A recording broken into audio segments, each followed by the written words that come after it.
100 సంవత్సరాల స్వాతంత్ర ఉద్యమాన్ని లేకుంటే 100 సంవత్సరాల స్వాతంత్ర ఉత్సవాల్ని మనం జరుపుకునే పరిస్థితికి వస్తున్నాం. ఈరోజు 11వ స్థాయిలో ఉండే భారతదేశం 4వ అతిపెద్ద ఆర్థిక వ్యవస్థగా తయారైంది. ఇంకొక సంవత్సరంలో 3వ అతిపెద్ద ఆర్థిక వ్యవస్థగా తయారవుతుంది. వికసిత్ భారత్ 2047కి ప్రధానమంత్రి గారు భారతదేశాన్ని నెంబర్ 1 దేశంగా తయారు చేయాలని ఆలోచిస్తున్నారు.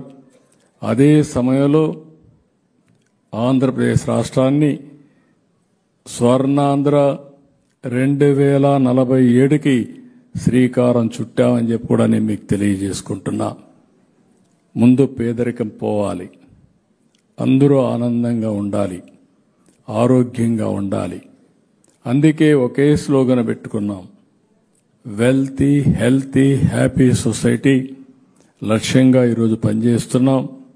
నేను మిమ్మల్ని అందరినీ కోరుతున్నా, ప్రపంచానికి భారతదేశం ఒక ఆదర్శం అయితే ప్రపంచానికే తెలుగు జాతి ఒక ప్రూఫ్ ఆఫ్ కాన్సెప్ట్గా తయారు కావాలనేది నా ఆలోచన. ఇది అసాధ్యం కాదని చెప్పి మరొక్కసారి మీ అందరికీ తెలియజేస్తున్నా. చాలామంది మనలో ఒకసారి ఆలోచిస్తూ ఉంటాం, ప్రతి ఒక్కరూ దేశం నాకేమిచ్చిందని ఆలోచిస్తూ ఉంటాం. దేశానికి నేనేం చేశాను అని కానీ మనం ఆలోచించుకోగలిగితే చాలా వరకు సమస్యలు పరిష్కారం అవుతాయి. స్వతంత్ర భారతదేశంలో మనం స్వతంత్ర పౌరులుగా ఉంటున్నాం. ఈరోజు ఈ దేశం మనకు అన్నీ ఇచ్చింది. అదే సమయంలో మనం కూడా బాధ్యత కలిగిన పౌరులుగా ఉండి ఈ దేశాన్ని ముందుకు తీసుకుపోవడం కోసం మనం అందరం ఆలోచించాల్సిన అవసరం ఉందని చెప్పి నేను మీకు తెలియజేస్తున్నా.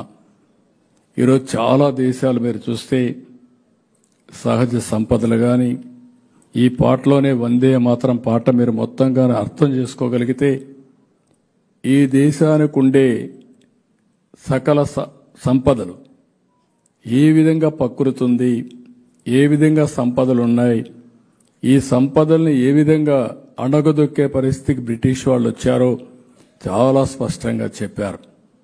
అలాంటి భారతదేశానికి ఈరోజు మీరు చూస్తే 78 సంవత్సరాల్లోనే మన శక్తి ఏంటో ప్రపంచానికి చెప్పే అవకాశం వచ్చింది. ఏ విషయమైనా మీరు తీసుకోండి, ఇంక రాబోయే రోజుల్లో ప్రపంచానికి నెంబర్ 1గా భారతదేశం ఉంటుంది. ఆ నెంబర్ 1లో అగ్రస్థానంలో ఆంధ్రప్రదేశ్ రాష్ట్రాన్ని నిలబెట్టడమే ధ్యేయంగా పనిచేస్తున్నాం. మీరు ఒకసారి టెక్నాలజీ తీసుకున్నా, లేకపోతే ఇంకొక పక్కన అభివృద్ధి కార్యక్రమాలు తీసుకున్నా, లేకపోతే సంక్షేమ కార్యక్రమాలు తీసుకున్నా అన్నిట్లో కూడా మనం ముందుంటామని చెప్పి కూడా నేను మీకు తెలియజేసుకుంటూ మరొక్కసారి వందే మాతరం మనం ఏమాత్రం కూడా మర్చిపోవడానికి వీలు లేదు. ఈ సంవత్సరం అంతా కూడా మనం చేస్తాం. సంవత్సరం చేయడమే కాదు, ఒకప్పుడు స్వతంత్ర పోరాటానికి స్ఫూర్తినిచ్చింది.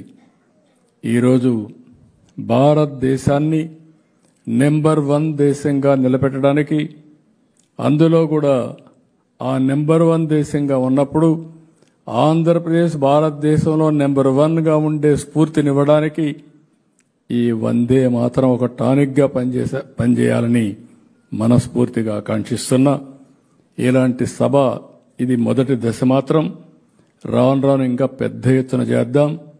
చేయడమే కాదు, ప్రతి ఒక్కరిలో శాశ్వతంగా ఉండే స్ఫూర్తిని రగిలిస్తూ ముందుకు పోతామని చెప్పి తెలియజేసుకుంటూ ఈరోజు మిమ్మల్ని అందరినీ కూడా మనస్ఫూర్తిగా అభినందిస్తూ ఈ కార్యక్రమానికి వచ్చిన మిమ్మల్ని, ఇంటి దగ్గరుండే అందరినీ కూడా అభినందిస్తూ ప్రతిరోజు ఏ కార్యక్రమం చేసినా మీ మనసులో ఒక్కసారి వందే మాతరం తలుచుకొని ముందుకు పోగలిగితే మిమ్మల్ని ఆపే శక్తి ఎవరికీ ఉండదని చెప్పి మరొకసారి తెలియజేసుకుంటూ అందరికీ నమస్కారాలు, ధన్యవాదాలు.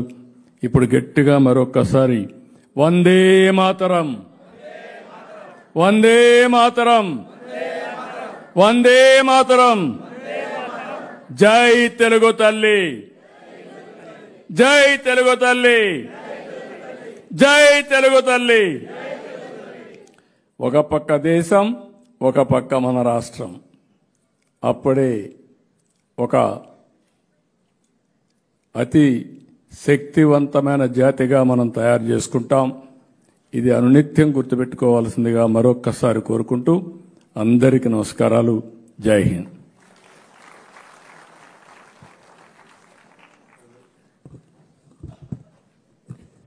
గౌరవ రాష్ట్ర ముఖ్యమంత్రి వర్యులు శ్రీ నారా చంద్రబాబు నాయుడు గారికి హృదయపూర్వక ధన్యవాదాలు.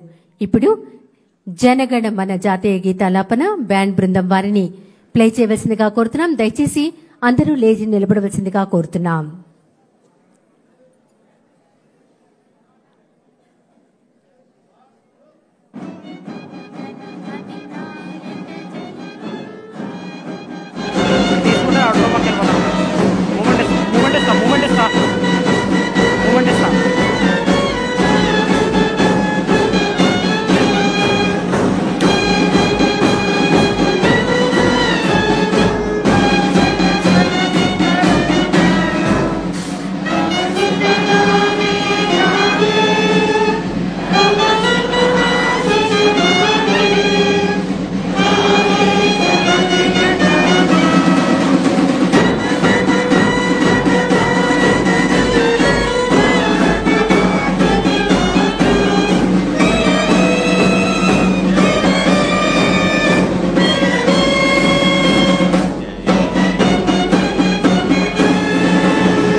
జై హింద్.